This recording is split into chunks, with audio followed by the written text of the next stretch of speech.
I hope you can hear me okay. Else, please let me know. Aha, this was from last time. I hope everyone remembers what this was about.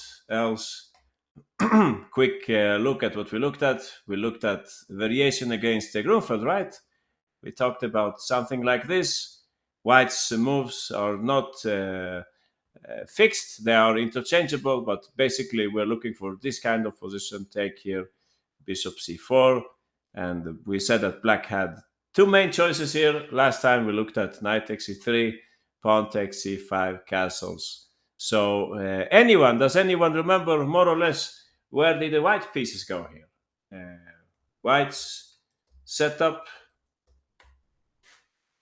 Aha! Don't play bishop a3 right now, no, because the queen is there. But you're right, Michael and Inari, exactly. Kind King Sam, Queen e2 first. That's how they played last time. And then they put the bishop on a3. Exactly. And we saw some different ideas. We saw this nice Gukesh game where Gukesh at some point started opening position. We also saw the game by Bulgarian grandmaster who played an interesting plan with h4, h5, and some swashbuckling complications in that game, right? So that's what we saw last time. And now, I wanted to show you something completely different. So, in the first place, I wanted to ask you if you by chance saw the last round game in Tata Steel between Caruana with the black pieces and who was the white pieces? Wesley So, perhaps. Anyone remembers Caruana's last round opponent? Um, Aronian. Oh yeah, maybe it was not the last round though. I think I'm slightly confused. Yeah, it was not the last round. It was probably second last round. So let me show you. Yeah, exactly. It was Maxodlo who won against Aronian in the last round. Yeah, exactly. No, I was actually referring to the second last round. So before we look at today's topic, I just wanted you to see this game very quickly. It's not that interesting. I mean, these are fantastic players, but the game as such was not that interesting. So let's see if anyone can understand why I'm showing you this game with Aronian with white and Caruana with black. So look at the opening, please. The Taras. This is what I call the Dubov Taras, but maybe there are some other name on this. Aha. Bishop c5. So I think you get the picture, right? This can easily transpose into our variation with reversed colors. So that's how the game went. When I was a kid, nobody would play like this. We would always play bishop e7 here, castles, and then white would choose between d takes e5 or bishop g5. But during the last decade, I think they started to play in this way instead, bishop c5. So in the first place, it looks like if white is actually winning a pawn here by knight b3, and they are winning a pawn, right? Bishop e6. So here white can perfectly take the pawn. I guess you guys are acquainted with this, no? Anyone? What does black play here? I don't know. Yeah, that's an honest answer, Michael. Yes, so random. You're the theory expert here. Bishop e6. That's how black plays here.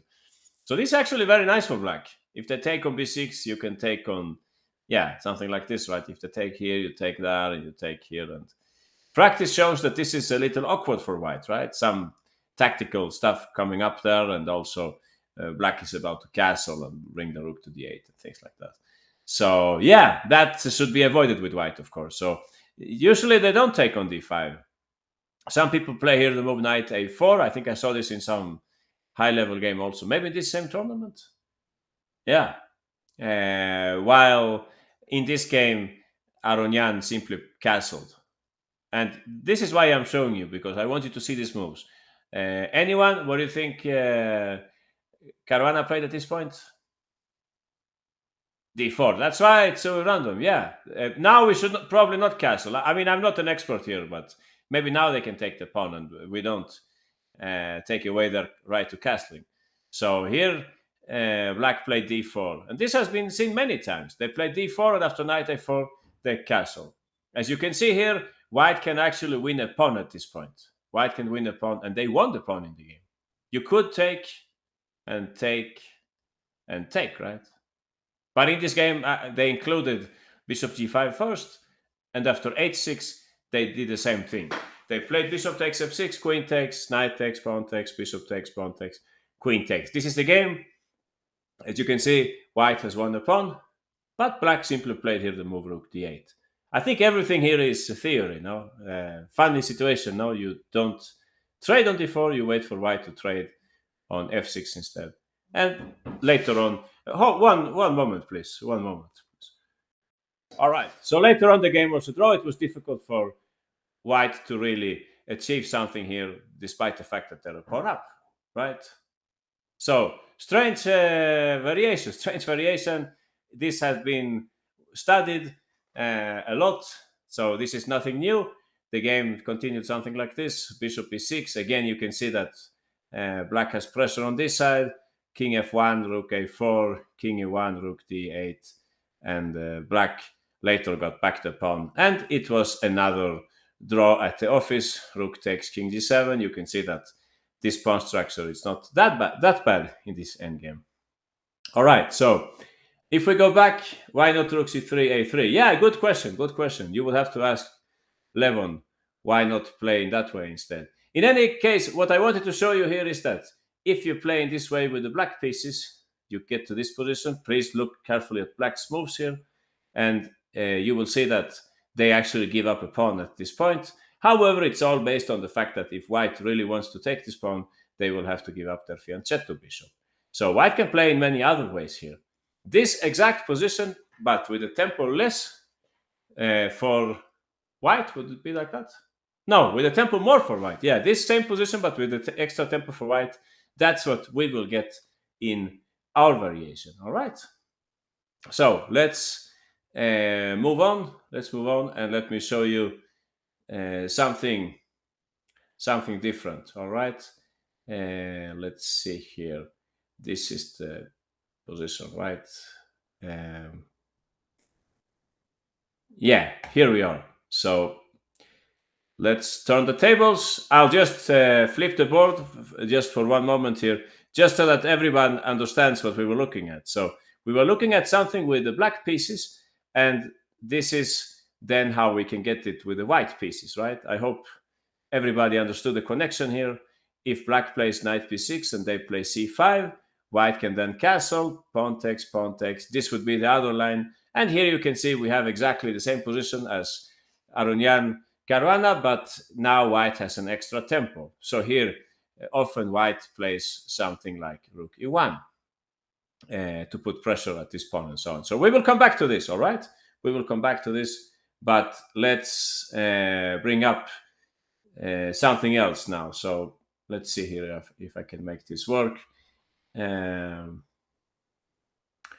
A game which was played some years ago, German Grandmaster Friedman with the white pieces and Golod from Israel with the black pieces. So this is for you guys. Please let me know, how do you think white should continue here? I will actually just ask you for one move, because I think that's probably enough for you to see if you understand what this is about. So you get only 40 seconds. I want you to send me just one move for white. Okay? White's best move. Hint, it's not a very spectacular move. It's not a very drastic move, but it's a very nice move, which will show whether you can feel like the weakest point in black's camp here. Okay, a lot of people want to improve the rook. That's what Friedman did later on in the game. So far, nobody played the Grandmaster's move here.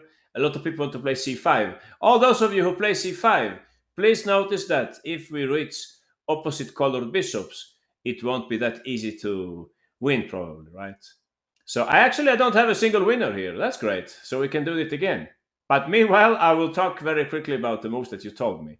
So let's see if I can get this right. If you play c5 in the first place, if you play this move, you must understand two things here. One, I'm getting very close to trading off the knights, and in that case, I'm getting closer to an opposite colored bishop's endgame, which favors black here, because black is the side which is defending. No, that's the first thing you should notice. The second thing you should notice is that black's bishop is not a very active piece. White has arranged their pawns in a very clever way. Usually we say that we should put our pawns on the opposite color as the opponent's bishop, but in this case, actually putting on the same color. Some of you might remember that famous, was it Lasker's game in Ray Lopez exchange variation, where Lasker played f4, f5, and he imprisoned the opponent's bishop on c8. I think it was Lasker, but I might be wrong. So this is the same concept now. If you keep these pawns here, black's bishop will be very limited. However, if you play the move c5, you're doing a big favor to me, right? Because now my bishop is suddenly open. So don't play c5, please. If you play rook b4, I would then play b5, right? In the same spirit.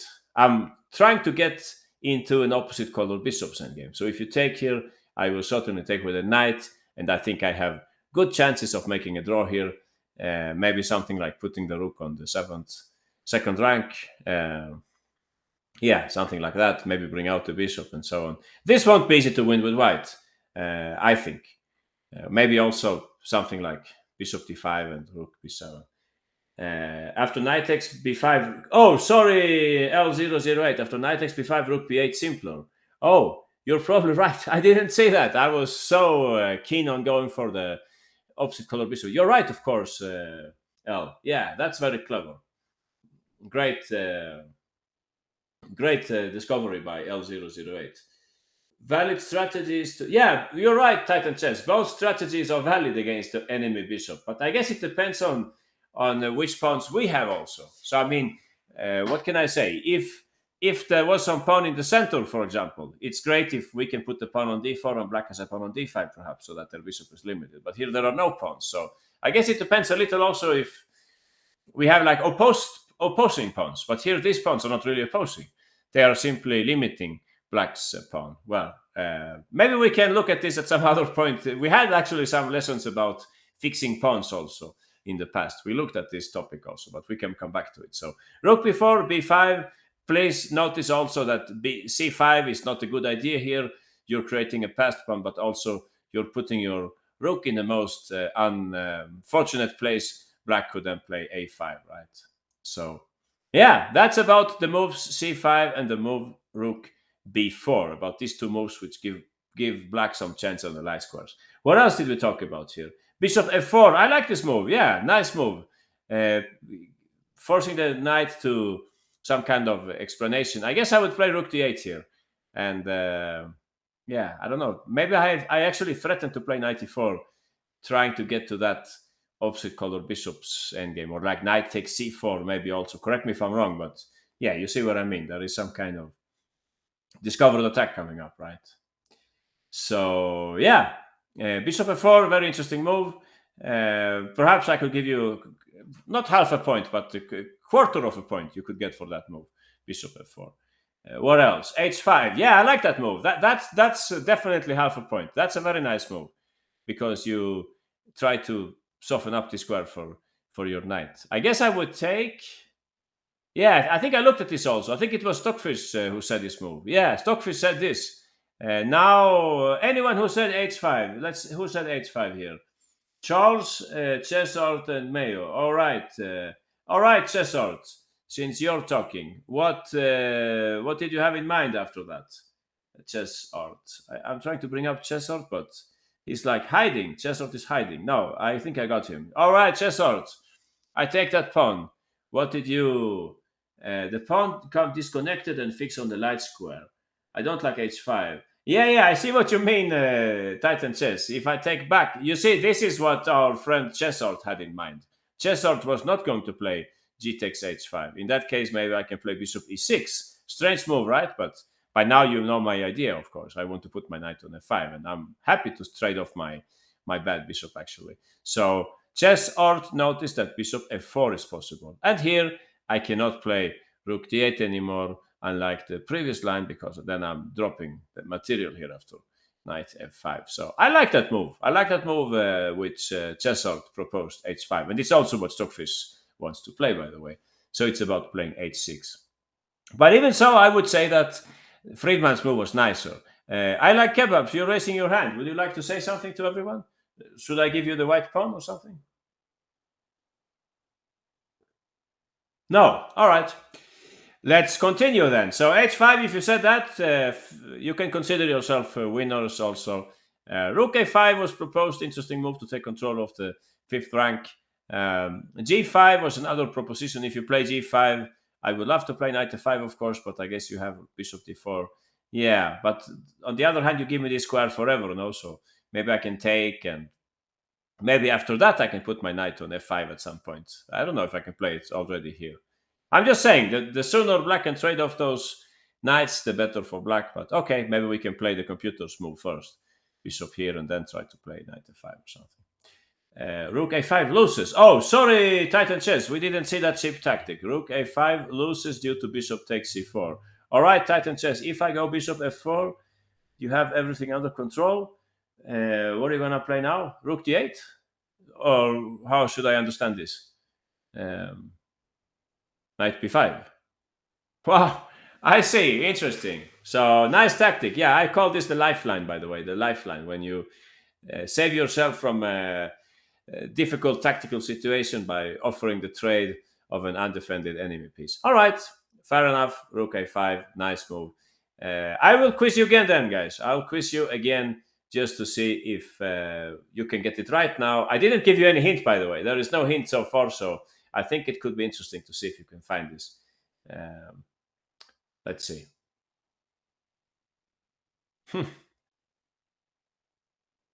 Yeah, if you play h5, consider yourself winners, but that was not the trick. All right, I think I know how we will. If nobody can do this, okay, we have a winner here. Gordon, you have found the right move. Nice. So let's do something. We all have one winner here. We all have one winner. I would like to make a little experiment here with you guys. I would like to bring up another example. So, the world champion number 9, who was that? Anyone? World champion number 9?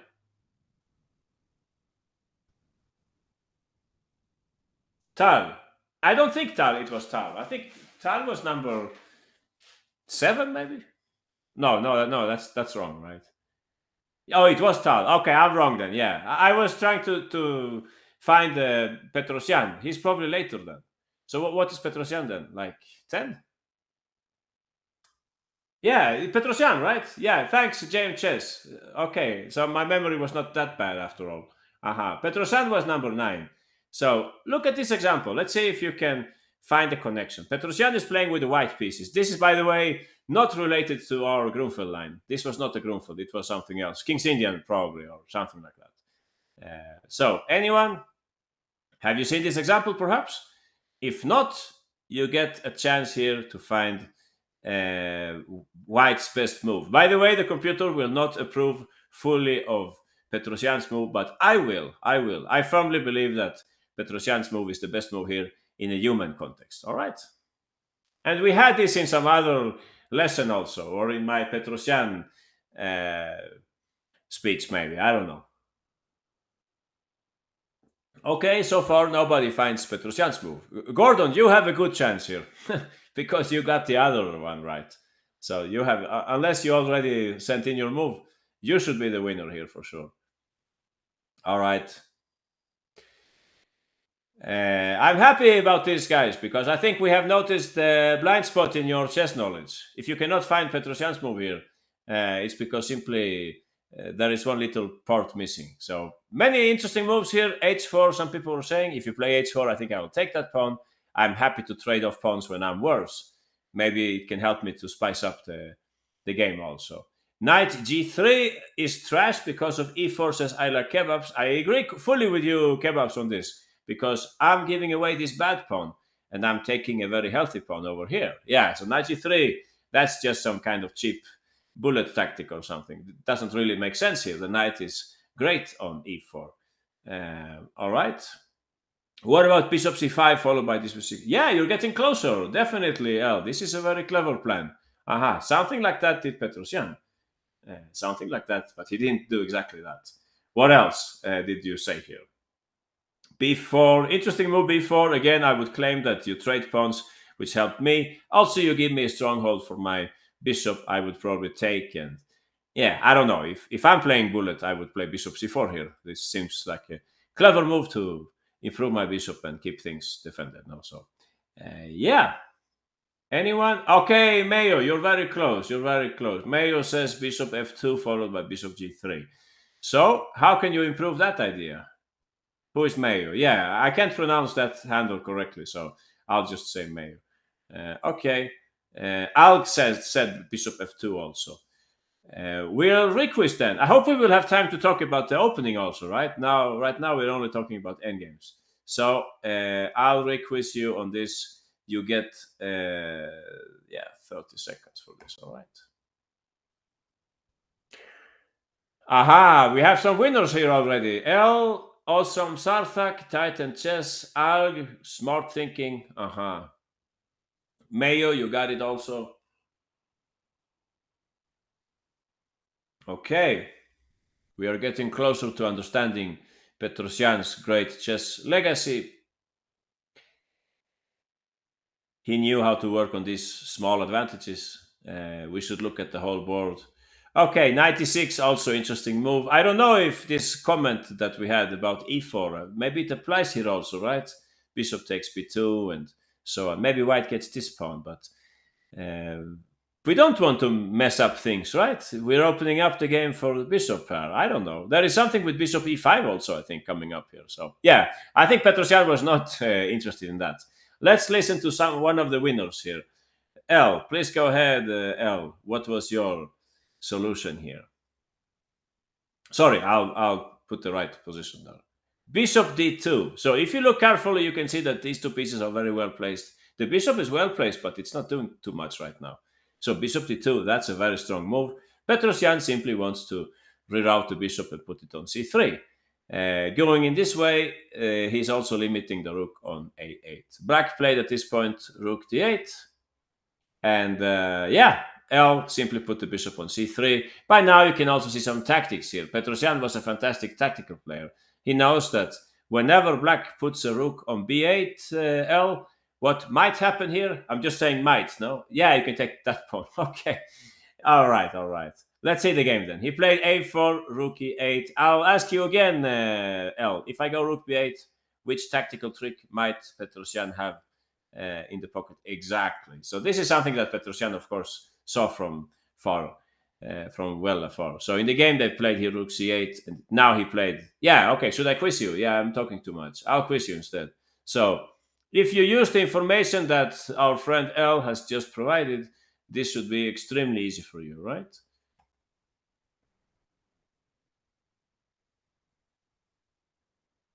All right, Kwaki, congratulations. You're walking in Petrosyan's footsteps. If you played rook e7, if Petrosyan didn't play that, it must be due to rook e8. Oh, and some people want to take on g7. Don't you think that's a little too soon? Okay, Kwaki and L, you're the only winner so far. A lot of people wanted to play rook e7. Those of you who took on c8, that's probably minus points, no? Because you're trading off your active rook. No, I'm just joking. Maybe it's a good move, but I don't see it clearly. No, if you take like that, you were probably trying to play 96 here. Is that so? Yeah, who knows? Maybe rook c5 and black is alive. No, maybe. I would have my doubts about trading this rook on 7th rank. Rook e7 was proposed. I guess black could play rook e8. Then you wanted to play rook b7, and now you're trying to fork me. I guess that was the point. Yeah, all right. Half a point then if you said that. Looks great. Quocky, what did you say? Which was your move here? Please go ahead. That's right. Rook b7, so that if rook b8 defending the pawn, now we go for Petrosyan's variation here. Please go ahead, Quocky. Let everybody know. Yeah, exactly. So this didn't happen in the game because in the game they played something else here. Yeah, exactly. Thanks, Quocky. Great work. Yeah, we get back the exchange and we have an extra pawn and so on. So yeah, that didn't happen in the game. He had to play something else here. He played rook d5 and he was in big trouble. Rook b6, yeah, pretty game by Petrosyan, because he has seen that if the bishop goes to D7. Anyone? What would white play? Or should I quiz you on this also? All right, don't send me the move. I'll quiz you instead. All right, here we go.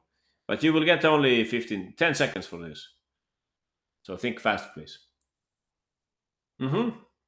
L, Titan Chess, Mezza Mortis. That's right. Fast thinkers, no? Aha. Knight f6, half a point. Please remember, we are heading towards obstacle of bishops. You might win this. I understand you might win it, but maybe it's not worth it, no? Maybe something like rook c6, and I'm trying to trade off pieces and so on. So please go ahead, Titan Chess. You saw this tactic in less than 10 seconds. That's great, of course. Please go ahead. That's right. We play it in a different way. We take like this, and then we're ready to cash in here, knight f6, and take the rook. So, yeah, in the game, poor Svetin had to play bishop f7 instead, and Petrosyan continued with knight e6, rook d8, knight f5. And it was very difficult now for black to defend everything here. Anyway, so why did we bring up this example? Because I wanted to show you this neat little maneuvering the bishop to c3. The bishop was not bad on this diagonal, but it's actually better on this side, right? So that was Petrosyan's legacy. And now we're going back to modern times. Let's see if we can bring back our example. Where are we? Sorry, guys. Just give me one moment. Let's see if we can bring it up again. Okay, so we have to ask Gordon now. Please go ahead, Gordon. You're the one who saw the move.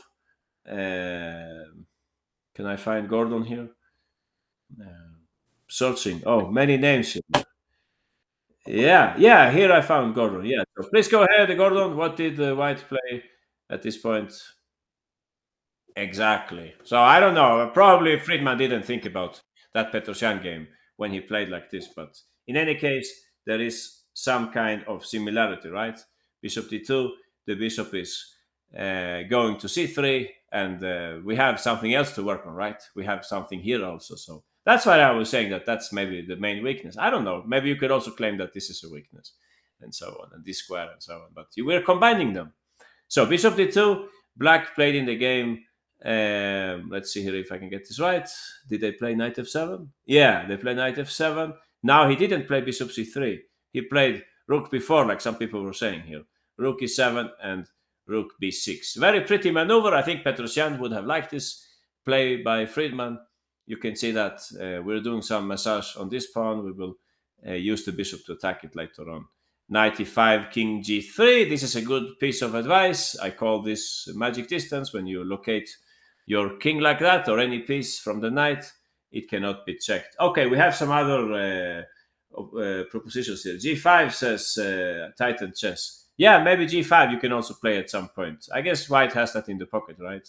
Rook c7, bishop c3, knight e7, rook d6. I must say it's a very pretty game, no? It's very nice how he improves all his pieces. And actually this game, when you look at it, it also reminds us of another classic.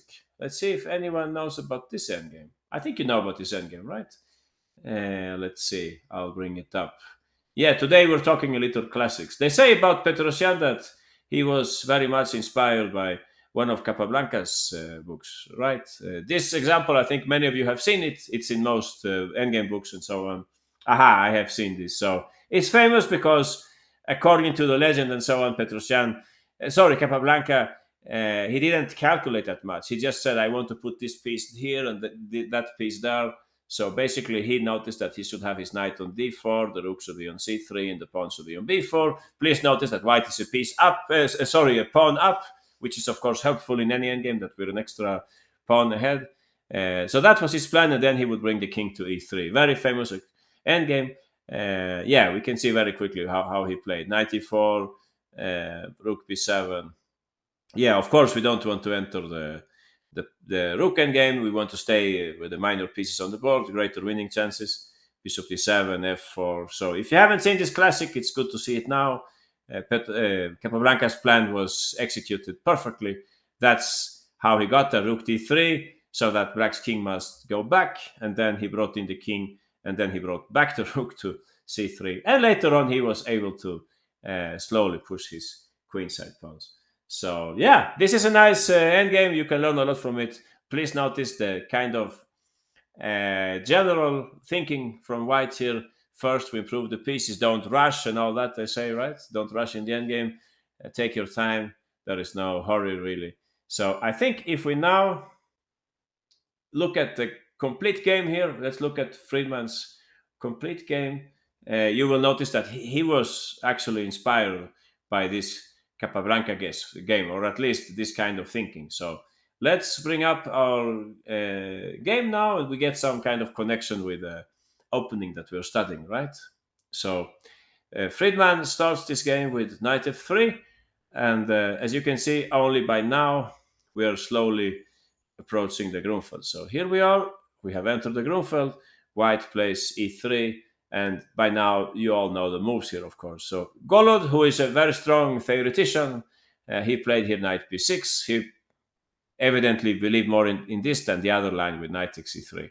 Bishop e3 and c5. Yeah, we know the Caruana game, so we know more or less how this works. We castle, pawn takes, and black played knight c6. I'm not at all an expert on this line, but I would think that bishop g4 is the move which gives black the best chances. If they play this, you probably should play this move, d5, and then you play h3 next turn. So I think maybe that's the best choice. If we have time, we can have a look at the game featuring this move also, bishop g4. But here they played knight c6, white played d5, knight a5. So in the Caruana game, if I'm not mistaken, Caruana with the black pieces castle at this point. But since it's white to play, white has an extra tempo, and they played here. Yeah, I told you, right? I told you what they played. So I will quiz you instead, just to see if you're paying attention or you're talking about other things. What should white play here? Aha. Great. Most of you got it right. It's time to develop our pieces, and that piece, it's clear where it's going. So great work. Please go ahead, Sui Random. You're one of the winners here. This move is, of course, not difficult. That's what we call a semi-open file, right? Rook e1, that's the move in this case. So again, I would tend to think that bishop g4 is the best move here. I saw some game by Mamedjarov. Mamedjarov had played at this point h3, and they took on f3 and queen takes. And I think he played something like bishop f4, bishop e5, and white was maybe slightly better in that endgame. But here, on the other hand, Golod, he goes for the endgame. So he plays bishop takes e3, and after, let's see here if I can get this right, pawn takes, knight takes, pawn takes, queen takes. You can see that's how we get to this endgame. Now very similar to Caruana's game, right? Just that the bishop was on g4. So here white has an extra tempo. You can play in different ways. Of course, you cannot take right now because the queen is hanging. So for that reason, some people play here bishop h6 first, right? That's what that's what Friedman played. But you can also take on d5, and then you go c4, and you take on c7, so e7. So this is not a big advantage for white, but it's also not very easy for black to do something here. So almost like two results in this in this position. This, you can find some games like this. White is for choice. Now the move g6 is definitely not healthy in this structure and so on. But okay, it's a tiny advantage. In the game, Friedman played bishop h6. Now black could have played rook e8, but in the game he took first on d1, and then he played rook e8. So anyone, what did white play at this point? Just to see if you're awake.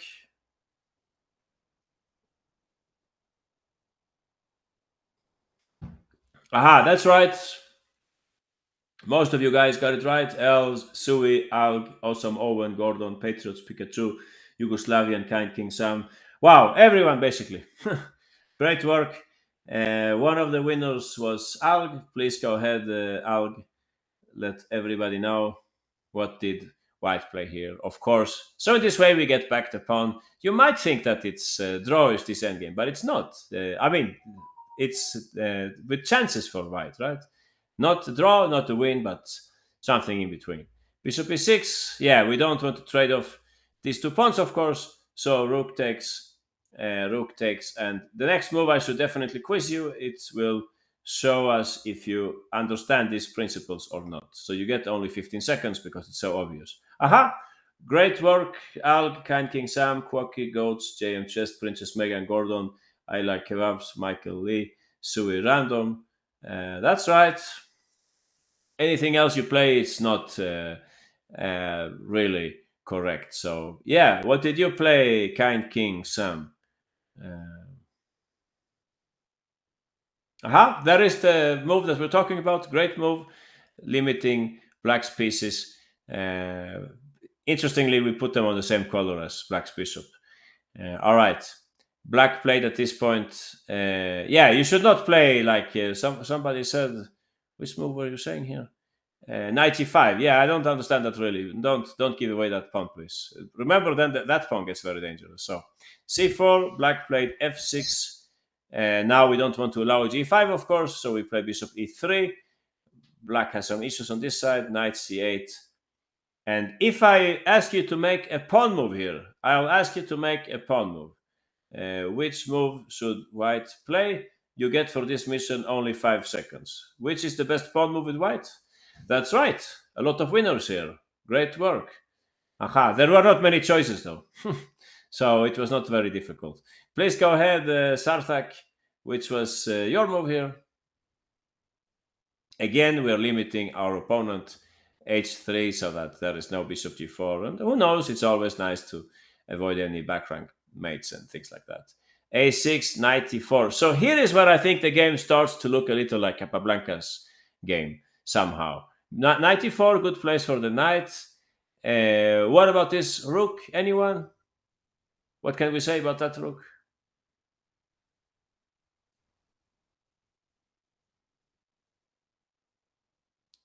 It's bad blocked by the horse. 92. No, he didn't play that, Sarthak. I'm sorry. Yeah, he didn't play that. So, anyone, can you find a good angle for that rook? Rook d3, interesting place for the rook. Nobody played the. No, yeah, Chessor, thanks. L, also Titan. You're right. Titan noticed something here. b5 might be coming up at some point. Liquidation. So, rook a1, very smart move. Improving the rook on the only semi-open file that white had, right? So, great move. Now, if b5, of course, our friend Titan Chess wouldn't think twice about pushing c5. Nice move, and we are targeting this pawn. So, no chance for b5. Black play knight e6. The next move, another grandmaster move. Such moves are important. So here we go, all of you thinking, yeah, exactly, Al. Those of you who are extremely clever can also try to remember the first position that we looked at. You can try to get there, right? Like backwards solving. Aha, Tori chess, you got it. That's exactly what Grandmaster Friedman played. That's what we call restriction and gaining space and all that stuff. So please go ahead, Tori chess, which was your move here. Nice, no? Very nice move. G4, we prevent any ideas with knight f5 and, opposite color bishops. And also we gain some space. We can bring in the king this way and so on. So yeah, if you played rook a4, well, let me know what did you plan against knight f5. I can't see that clearly. We're in the endgame now, right? So I don't care about doubling my pawns. I think I have decent chances of saving this game, especially if I can get b5 in at some point. Aha.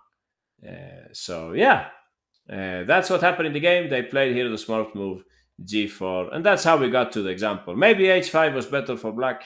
They played knight e4, rook a5. Somebody talked about this move in the past. h4, rook c8, f3. You can see Capablanca's thinking, put all the pieces in the right places. Knight has to go back. Of course, now careful with cheap tactics. Let's bring in the king.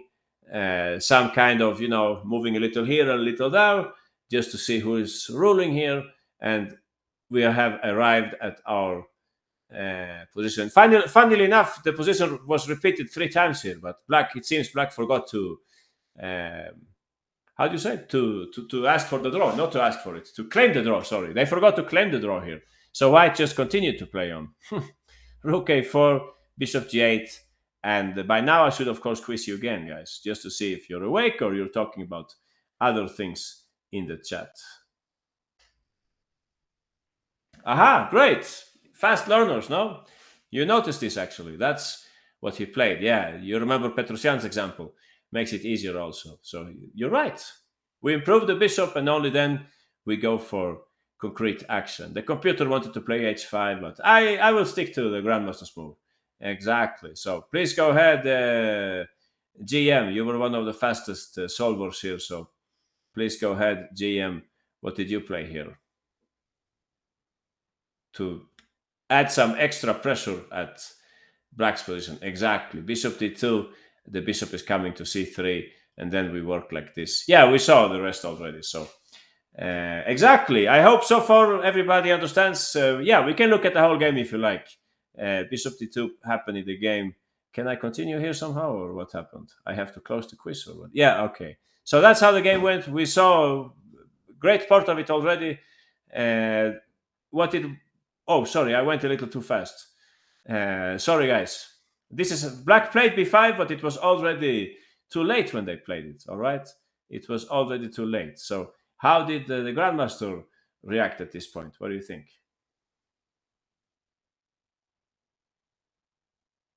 That's right, GM skilled saber. Exactly. That's how we can keep one pawn on the queen side, which is important, of course. Oh, bishop a5. Interesting. Bishop a5, maybe rook b7, no? Yeah, so we have some winners here. Skilled Saber, Gordon, L, and Mecha Mortis. Please go ahead, Skilled. What was your solution here for white? We accept one trade of the pawns, but we don't accept the second one, of course. Now it turns out that our bishop is very well placed here, blocking the passed pawn, while we have our own passed pawn, which cannot be easily blocked. So yeah, white went on to win this game, b5, and they got a big advantage. You can see that nothing really happened here for now, but later it was possible. Rook c8, hitting the pawn again, knight b6, rook c6. Yeah, very nice technique by Friedman in this game. If knight e5, he's simply going to take the pawn. So black played king 8 instead, and white played bishop a5. Yeah, careful with the cheap tactics here, bishop a5. And white went on to win. Yeah, we can probably stop here, right? We can stop here and we can continue to look at the opening. So yeah, that's what can happen in this variation if black goes for the endgame. If they take the pawns, take the pawn, I mean, on d5 like this.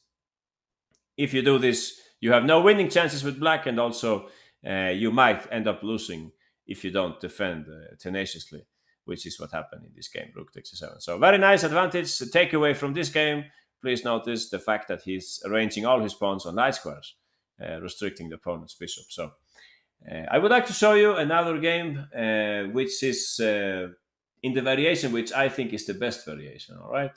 So let's see if I can bring it up. Let's see here. Please have some patience. Yeah, so this game is actually a blitz game. Usually you shouldn't pay too much attention to the blitz game, but I thought that the level of play was extremely high in this game, so I wanted to show it to you. So it's the same Bulgarian grandmaster with the white pieces, Petkov, and playing black is a strong Indian grandmaster Puranik, and this is played in the World Blitz last year, like 2 months ago. So the game started in a typical Grunfeld way, but of course I wanted you to notice also that you can get to this exact position also in the Caro-Kann. I think we talked about it last time, right? If you play the Caro-Kann Panov, and if you play with g6, like maybe you saw Wesley saw with the black pieces in the Tata Steel. I don't remember in which round it was, but I saw him rapport so I think it was drawish game in maybe round 1 or 2 or something. He played this line. Yeah, Queen b3 it's more critical, but okay. So this is how they got there. Just for the record, you can get to exactly the same position in this way. All right. But anyway, back to our game. Transposed into Grunfeld. Yeah. So many transpositions here with reversed colors and everything. You can get it in English also, as we saw. Anyway, so this is how it goes. And we just looked at knight c6. We concluded that d5 and knight a5 and rook e1. White might have chances for an advantage here. In this game, Puranik, in the blitz game, he played quickly bishop g4. And you can see that even if this was a blitz game, he was rather well versed with the ideas here in this variation. So, as I told you, it's time to play d5. Moves like bishop e3, they are too slow in this structure. Knight c6, and yeah, you can already see that this can quickly lead into disaster. So it's better to play d5 straight away, gain some space, and deny black of the move knight c6. So d5 was played, and here it's funny that black played the move a5, because we can understand the idea, right, to push a4 at some point, but I'm not sure if we're really favored by that with black. White played simply a3 here. Yeah, interesting. But what they usually play here, in any case, in this position, they usually play 97. So now 95 is coming. We should play h3, and after bishop takes, queen takes, knight c5. Is this the? No, that's another game. Oh, yeah, exactly. I wanted to show you this also. Let's see very quickly. In a game between not two famous players, bishop g5 was played here. Smart move. Bishop g5. There are some tactics coming up here, right? For example, if black plays rook e8, anyone, what do you think white should play at this point? Yeah, now it gets kind of interesting here. Which would be white's best move here? Oh, very simple, perhaps. Yeah, very simple. All right, guys, sorry. This was too easy for you, of course. So that's one idea with playing bishop g5, that we can create some threats against e7 and f7. Exactly. All right, I'll wait for everybody. Queen takes f7. If you said that, you have fantastic imagination. I won't say who said that move, but if you found queen takes f7, congratulations. At least there is nothing wrong with your imagination in chess, right? Okay, so we had many winners here. Oh, some Owen, for example. Please go ahead, Owen. Which is the move that you noticed here? Aha, d6, and now if I take on b3, you have time to play an intermediate move, right? Exactly, and then we can pick up the knight later, or you can take maybe with the bishop also. I don't know which is best, and both of them look kind of nice. Aha, so yeah, that should be, black should be careful here with this move, d6. They should probably take on b3 at some point, like here, right? But even then, I would say white is slightly better with this rook, perhaps, since that rook is active. And you have d6 coming up. Probably a very small advantage, but I kind of like it. Matter of taste, no, matter of taste. So in this game that I was telling you about, they played bishop takes c3. And yeah, exactly. Now they took the pawn, you know? Now they took the pawn here. Interesting. Another way to take the pawn. Yeah, same topic, but slightly different way. So you see what happened? Black is actually pawn up. But black is worse here. Black is worse in this position. So I think I should quiz you for the next coming moves here, all right? I'll quiz you just to see if you can picture how white got an advantage in this game between Lazavic and Stribuk, all right? So you get only 30 seconds because I think it's rather simple for you. So white to play and get a slight but very pleasant advantage. That's right, L, exactly. That's exactly what they played. Bishop e3, I'll play a6. I don't understand. Oh, you want to play bishop c5? No, I don't understand it, honestly. Okay, most people got this one. L, Goats, Gordon, GM, Sui, Yugoslavian, Berserko, JM Chess, Awesome, Sarthak, Kanking, Sam, Adi Chess, Quoki. That's right. That's how we can get into a better endgame. Aha, Mayo, Chess Out, Star Pawn, and so on. Great work.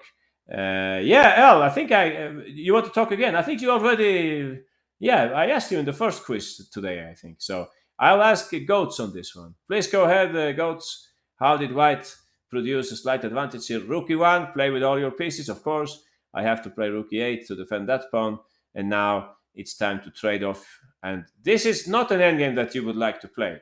Unless you have some kind of masochistic tendencies, don't enter this endgame, because you can see that white is more active and they have a much better pawn structure. This structure is not so good for us. So yeah, you can play this, but you will suffer, that's for sure. White will bring in the king and slowly start pushing the pawns on this side also, once the king is a little closer, I would say.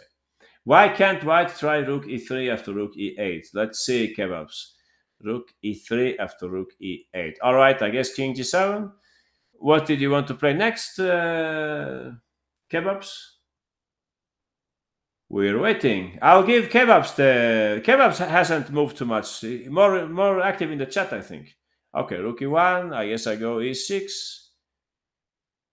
Rook f3. I'll put my knight somewhere. Well, where is the knight best placed? d7, maybe? Then Kebab will play rook d1 against me. So I think I'll go rook. I think I go knight g8 instead. I'll try to play like f6 or h6. Let's see here. So if I go f6, there is rook d7. So I think I'll go h6 first to see what Kebab does with the bishop. Aha, that way. Okay, I should definitely go g5 so that I can get the open file, something like that. Okay. So I'm still a pawn up, no? I'm still a pawn up, just for the record, no? I suppose it can fall off at some point here. Panda, I don't understand the conversation in the chat. Bishop e5, provocation. Yeah, I guess I have to play bishop. I have to play f6 then. Aha. Rook takes, rook takes. Did I run into some tactic here or what? I don't follow, dear. Who's playing? Kebabs. Oh, I understand now what you want. Yeah, you want to take the pawn in the end. Yeah, now I follow. I understand. So maybe I go rook d3 then, right? To win a tempo. Is that possible? I think I'm still a pawn up, but okay. I might be wrong. Interesting. I think I will stick to b4, says Princess Megan. Yeah, maybe b4. Then I guess I should bring in the king, right? And white has compensation. Yeah, white has compensation. King f1, says Princess Megan. But you're a pawn down, Princess. You're a pawn down, so looks great, but it would be better if material was equal. Anyway, yeah, I don't know, Kebabs. Maybe that's also possible. But I think I like what the young international master played this way, right? Because you have a very safe advantage and it's boring to play black and so on. Nice. So what did we look at here? Very quickly, we had this position. White played d5. I was saying that knight d7 is often played here, and white can then play h3, take, knight c5. And which was white's best move here? Let's quiz you very quickly just to see if you're awake. You get 5 seconds. Aha, that's right, L. You got it. GM, skilled saber, Sui, I like kebabs and Titan. Exactly. Bishop d5, great move. Bring out the pieces. Could be a good variation for blitz also because it's easy to see where to put the pieces and so on. Anyway, let's stick to the game. They played d5 and black played a5. Yeah, I did it very quickly. I know, Sarthak. Yeah, very fast. Sorry. White played a3, so I'm not sure exactly who was favored by this. Knight e7, h3, bishop takes, queen takes. All right, we're talking black now. So black won this game. I cannot only show you games that white wins, right? That would not be objective. So I'll ask you for black's best move here, approved by the computer and played by the grandmaster, even in a blitz game. Common sense, what does it predict here? As for black's play, what do you think, guys? A lot of people want to play knight c5. That's not the right move, supposedly, but we can, of course, talk about it. So, random, you're the only winner here. You're the only one who could move in the grandmaster's footsteps. So, please go ahead, Sui. Let us know how should black arrange their minor pieces here. Very nice, very nice. I think if you ask this knight, where would you like to go? The only place would be c8. But if you ask the same question to that knight, it's not that clear, right? It might go to c5, it might go to e5, who knows, on a rainy day, it might go to f6 also. But as for this knight, there aren't really many possibilities, so it makes sense to improve that knight first. Now, if you said knight c5, don't get angry, that's also a possible move. He played it later, so probably not so bad. I don't know, maybe white could go that way and get a tempo by hitting the knight, perhaps. I would go to g1. I don't know. How can you get to g1? Anyway, yeah, interesting comment by Mayo. So, knight c8, that's what the grandmaster played here. Puranik, white played rook e1. Yeah, thanks. Who said this? Sui random. Exactly, Sui. You know, of course, that's where that knight should go. So, I think by now, white lost the track somehow. White has more space. The computer will say that white is better and so on, but black is not without chances. And you have enough imbalances to somehow create confusion for your opponent. So white played bishop f4 here, and probably it was better to go one step further, to go to g5, to put some pressure on this pawn. You can see that if rook e8, this time we don't have the trick with d6, but we might play something like this, right? We might have some idea on this side also. So I think it was smarter to play bishop g5. Just to ask you one question here: if bishop f6, we should not take, right? Then they can very often take with a pawn and some kind of super blockade there with f5 and knight f6 and so on. But if we play here bishop h6 and black plays rook e8, if we take white's position again, anyone, what do you think would be white's best move here?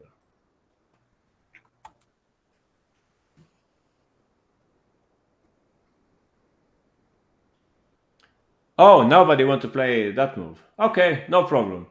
Kebabs, we have a winner. Congratulations. I think that's the best move. 94, we have it in the pocket, right? Kebabs and Mecha Mortis found this one. 94 can be played also, but maybe you let me take and simplify by 95. I don't know if you really want that. So let's listen to what Mecha Mortis has to say instead. Please go ahead, Mecha. What was your move? Aha, nice move, because somehow we are limiting black. Now 95 is not so nice for them anymore. And if I play something like rook b8, Metza, what would you play? Like trying to play b5. Yeah, I think so. I think this is a nice concept. And this is not exactly the trade that black wanted. No, it's the proud knight. But else, white's knight is annoying, and if they take, we have some kind of pressure here. So, yeah, nice thinking. Anyway, that didn't happen in the game because white played the move. Oh, bishop takes b2. Was that possible? Yeah, interesting. Anyway, let's continue so we don't step over the time too much. Bishop f4 was played in the game, and black, like in good blitz games, they simply brought all the pieces to the party here. Rook c8, white played rook e2, getting ready to double. Black played knight f5, and after, you can see now cheap tactic coming up, and after rook d2. Anyone, what do you think black played? Knight c5, you're right, Sui, that's what they played. So knight d4, we have it in the pocket now. Please remember, such moves can be played perhaps later. White was ready to go queen d1, and I think at this point, actually, this is a better trade for white than trading the other bishop. I would say, maybe you don't agree with me, but I would say that this is the good bishop and that's the bad bishop now. I'll put it to red color. So I think it makes sense for white to go for that trade. So black said, no, I'll continue to improve my pieces. Knight c5, bishop a2. So that's the point, black's point, right? Of provoking a3. They win a temple in that way. Queen d7, good blitz logics. Improve all your pieces, get them into play. Rook d1. And at this point, it seems that black should just go back with the knight. Yeah, this was a better move. But this is a blitz game, so we can't be too harsh with them. In the game, black played b5, which would have given white a little extra chance here, which they didn't take, unfortunately. So I'll just quiz you for the next two moves just to see if you can find them, all right? More strategy than tactics, I would say. You can get some slight initiative with white here.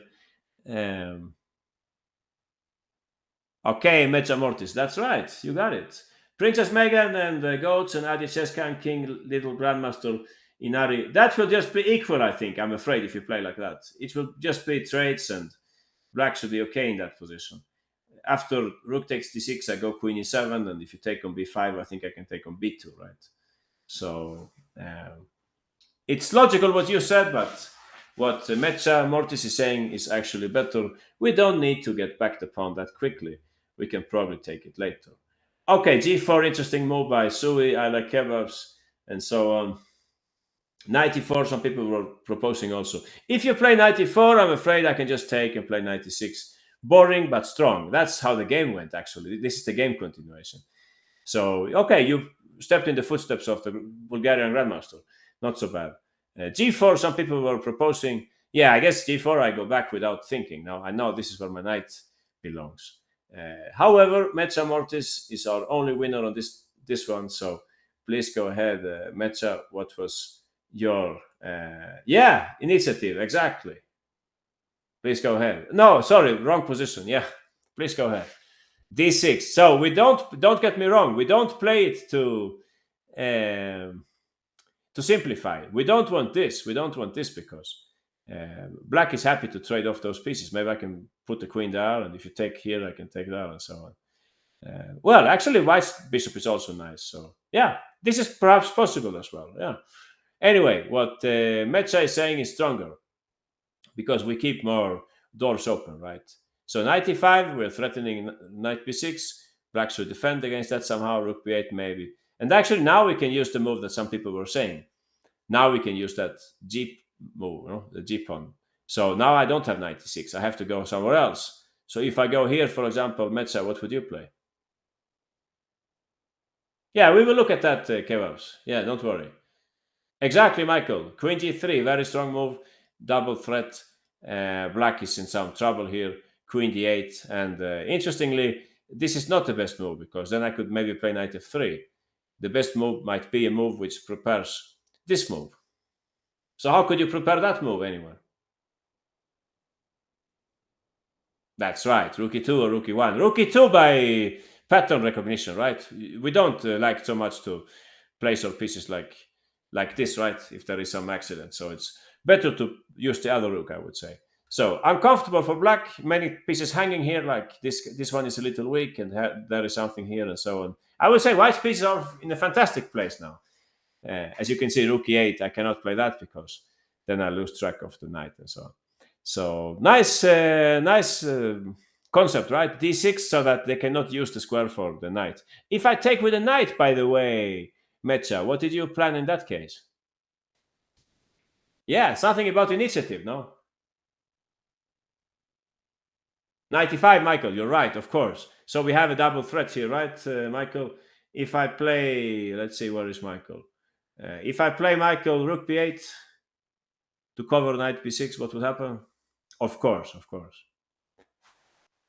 Yeah, it's game over. So, yeah, revenge for the bishop pair. We didn't talk so much about the bishop pair. This is, of course, what the bishop pair is looking for. That's why we should be careful with black. So, d6 was a strong move. Okay, we had some comments here. Why not g4 straight away? Yeah, I think that's okay also. I don't know, actually, what would I play with the black pieces here. Yeah, very unpleasant. Knight h4, I guess. I don't have so much else to do. You play queen g3. And, yeah, what do I do with this knight? Horrible. Yeah, I don't know, honestly. Maybe do I have some tactic like that and try to play 94 or something? Bishop takes e3 says so. Yeah, but you mean you want to play 94 here? Something like that? But I don't like this for. I think white is almost winning here. They have a lot of attack and so on. Yeah, I don't like this so much. But yeah, there should be a reason. Yeah, g4. b4 now, 95 anyway, right? No, queen d8. Sorry, when queen d8, Sui Rano? I don't follow. Oh, take and then queen d8. Oh, I see. You want to take and then play queen d8. Okay, if you say so. I understand. The 94 is coming. And here I have to move my queen to some safe square like e7. Can I get away with this? Yeah, maybe. Maybe the answer is yes. It looks very shaky though, but 94. No, 94. Take and I'm hitting the bishop. Or am I missing something? Yeah, those knights should be good for something, no? I think we can play 94 here. There is 96 also. I don't know if that's making sense. 96 looks nicer because there is some tactic here also, right? Or am I missing something? Oh. Maybe, yeah, I don't know. Can I play g5? Oh, then you take the exchange with bishop. Well, a lot of tactics at this hour of the day. Okay, I'll play 94 then. If you're saying it's okay, I'll play it. Queen e3, says Michael. Aha. So what's going on here? I have to defend that guy, I suppose. Yeah, rook e8. Isn't that possible, Michael? You have rook d7 coming up, maybe. Wow, lot of tactics. Anyone understands this? This guy is also hanging. I don't know. Can I take it? Anyone exactly with a sharp tactical eye? I can take that pawn. Can I? Right? Probably too much. Yeah, what would I say here? I think black has good chances somehow in this position, but well, we should show it, of course. We should show it. Okay, guys, what's going on here? Rook e8, rook d7. That's unpleasant, right? If you go with the other rook, yeah, okay, I'll play something quick. Oh no, but then you have maybe bishop a6. I don't know. I'll play like that then. Okay, skilled saber found a variation here. Queen takes a3, rook takes e4, queen takes a2, bishop g5, and the knight is trapped. I guess that's the point here, right? Yeah, maybe. I said that. Okay, yeah, no problem. So, bottom line, white has chances everywhere, right? It looked simpler as who said this? Mechamortis. It looked simpler Mechamortis way of playing with 95. I must say this is easier to calculate and so on. But if you like the other variation, no problem, no hard feelings. That's perfectly fine. But yeah, if you ask me, this looks great. So anyway, they were playing a blitz game, so we cannot be too harsh on them. 96 was the right choice here in the game they played instead. Where are we? Sorry, they played knight c5. Sorry, I'm getting. Yeah, so here they played knight e4. So that was a bad idea because now black understood that, okay, it's definitely time to take care of the d6 square. They just took and they played knight e6, queen e2. And yeah, the next move was nice also. They played here the move a4. We talked about fixing pawns, right? Fixing pawns. Now we have something to work on this side. So this is, I would say, like the dream position that black is looking for. You can see that white's pieces are not really active at this point. The bishop is a bit passive on a2 and so on. So basically, this is what I would recommend you to play with black in this Grunfeld line. Something like this. This would be our dream position. Rook e2. White is not really sure about how to progress here. And I thought the next move was very nice. So it's simple, but yet it's nice. Please go ahead, guys. I think this is maybe the last quiz for today. What did black play here? Of course, Sui random. You have seen all the moves here. Great work, L. You also found it. That's right. In this way, we can start some queenside counterplay. So that's what black played. Michael, you got it also. Great work, Pikachu. We have several winners here. Please go ahead, Pikachu. What was your move here?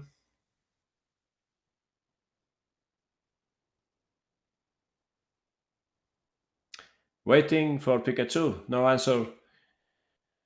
Aha, we don't take because in that case they still have pressure on this pawn.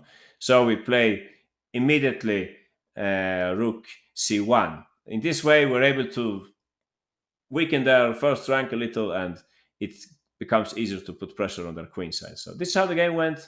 As I told you, these pawns are great. Fantastic blockade. The bishop is passive. Queen d4, king g7, queen f4, take, rook c2. Black had a big advantage here. But should I maybe ask you for the final part? Yeah, I think so. Okay, so this is definitely the last quiz for today. We are already over time. Let's see if you can find the remaining moves of this game. Interestingly, black didn't play many moves beyond the fourth rank, right? Let's see if we can get this right. So you get 30 seconds. Try to find a way to improve all your three pieces, all right?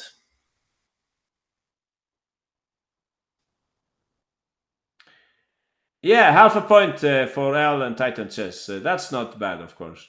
Sui random, you got it. Aha. Sui has found all the moves today, I think.